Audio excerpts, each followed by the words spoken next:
এইভাবে কিন্তু এই যে এয়ার টাইট অবস্থায় রাখতে হয়।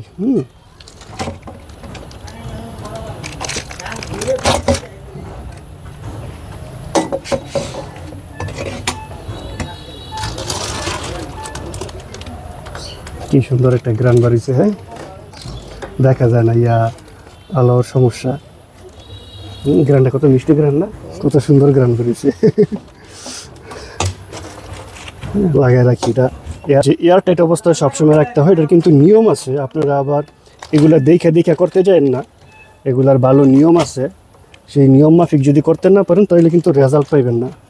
হ্যাঁ, তো এগুলো সবসময় ব্যবহার করার পরে এইভাবে এয়ার টাইট অবস্থা রাখতে হয়। আর এটার গ্রানটাই কিন্তু আপনার প্রমাণ করে যে এটা তৈরি হয়েছে। এটা হয়েছে নাকি হয় নাই, এটা করলেই যে আপনার হয়ে যাবে এমন না। এটা হয়েছে নাকি হয়নি, এটার গ্রানটা বা কালারটা এটা কিন্তু প্রমাণ করে যে এটা হয়েছে নাকি হয় না। এর ভিতরে কি কি আছে? হ্যাঁ, এর ভিতরে আমরা ডিম দিছি, মুরগির ডিম আছে, হাঁসের ডিম আছে। আমরা দুইটা দিয়ে ট্রাই করতেছি, মুরগির ডিমও দিয়া একটা করছি, তো এরপরেরটা আমরা হাঁসের ডিম দিয়া করব। হ্যাঁ, আসলে কিছুদিন পর পর আব্দুর রহিম এগুলো আপডেট করে, এগুলো পরীক্ষা নিরীক্ষা চালায় দেখে যে কোনটা দিয়া করলে আরও বেশি ভালো হয়। বা এগুলো আবার ঋতুর উপর নির্ভর করে। যদি দেখা যায় একটু ওয়েদারটা ঠান্ডা, হাঁসের ডিম দেয়া করা হয়। আর যদি দেখা যায় ওয়েদার ঠান্ডা না, তখন আবার মুরগির ডিমটা করানো হয়। পরিমাণও কম বেশি আছে, মুরগির ডিম দিলে হয়তো একটা বেশি দেয়, হাঁসের ডিম দিলে আবার একটু কম লাগে। এটার ভিতরে হচ্ছে আপনার এই চিটাগুড়, তার দেখানোর ইয়া নাই, এটা পুরাটাই ভরা। এটার ভিতরে গুড় আছে, চিটাগুড়। তো চিটাগুড়, ডিম, আর হচ্ছে আপনার ইস্ট, প্রোবায়োটিক। হ্যাঁ, নামগুলো তো বলে দিলাম, কিন্তু নামগুলোই তো সব না। আসলে ব্যাপারটা হচ্ছে গিয়ে পরিমাণ।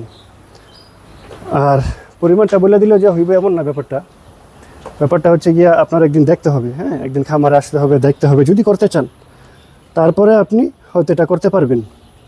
অনেকেই করতে চায় কিন্তু করতে পারে না, তারপরে বলে যে আমি নিছিলাম, করছিলাম, হয় নাই, এগুলা ভুয়া, 2 নম্বরই।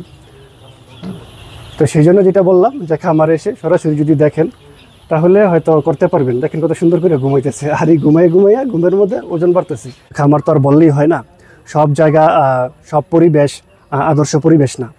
তো এখানে আমরা যেটা পাইছি আদর্শ, খুব ভালো একটা পরিবেশ পেয়েছি মুরগির জন্য। তো মুরগির জন্য এই খামারটি আমরা করতেছি, এটা নিয়মিত আপডেট দিব, আপনারা দেখবেন। এই পরের পর্বে আসি। এর সামনে যে জায়গাটা দেখতেছেন, এক কেন্দ্রের মতো জায়গা আছে। আর আমাদের এই অল্প জায়গায় আব্দুর রহিম ভাই যেটা বললো যে অল্প জায়গায় হবে না, ওনার টার্গেট হচ্ছে গিয়া প্রায় 30 বিঘার উপরে, কারণ ওনার গরুর প্রজেক্ট করা, মাছের প্রজেক্ট করা টার্গেট আছে।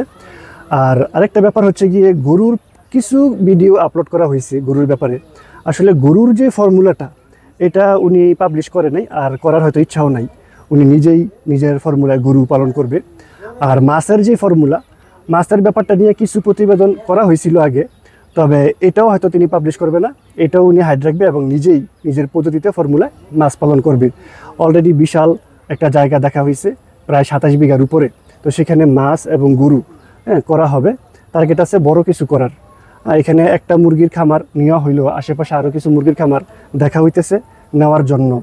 তো ব্যাপার হচ্ছে মুরগির যে ফর্মুলাটা আপনাদেরকে দেওয়া হইতেছে বিনামূল্যে বা শেয়ার করা হইলেও, গরুর এবং মাছের ফর্মুলা এবং ফিড ফর্মুলা কিন্তু দেওয়া হবে না। এটা টাকার বিনিময়ে হয়তো আপনারা পাবেন না, এই ফর্মুলাগুলো উনি দিবে না আপনাদেরকে। মুরগির ফর্মুলাটা দিছে বিনামূল্যে, যে বাংলাদেশের মুরগির খামারিরা এরা খুবই নাজুক অবস্থা, এই জন্য এদেরকে বিনামূল্যে এই ফর্মুলাটা দিছে। কিন্তু গরুর মাছের এই ফর্মুলাগুলা উনি কিন্তু আপনাদেরকে, বা ফিড ফর্মুলা, এগুলো কিন্তু দেওয়া হবে না। হ্যাঁ, এগুলো আপনারা শুধু ফোন দিবেন না, বিরক্ত করবেন না, চাইবেন না, এগুলো নিয়ে কোনো কমেন্টস করার দরকার নেই। মুরগির ফর্মুলা দিছে, আর মুরগির যেই এই খামার করতেছে এগুলোর প্রতিবেদনগুলো প্রতিদিন দিতেছে, আপনারা এগুলো দেখেন, এই পর্যন্তই থাকেন। হ্যাঁ, এর বেশি বাইরে উনি যেগুলো করতেছে এগুলা উনি করবে ওনার ফর্মুলায়, আপনাদেরকে দেখানো হবে, আপনারা দেখবেন। তবে এগুলা কিন্তু দেওয়া হবে না, এগুলো বিক্রিও করা হবে না। এগুলো ওনার ফর্মুলা, ওনার কাছেই থাকবে, উনি এই ফর্মুলায় মুরগি পালন করবে। আমি বারে বলে এটা একবার ক্লিয়ার করে দিলাম। তো আশা করি আপনারা বুঝতে পারছেন। তো আব্দুর রহিম ভাইয়ের এই প্রজেক্টটা শেষ পর্যন্ত দেখবেন, সাথে থাকবেন, এই প্রত্যাশায় আজ এই পর্যন্তই বিদায় নিচ্ছি। আল্লাহ হাফেজ।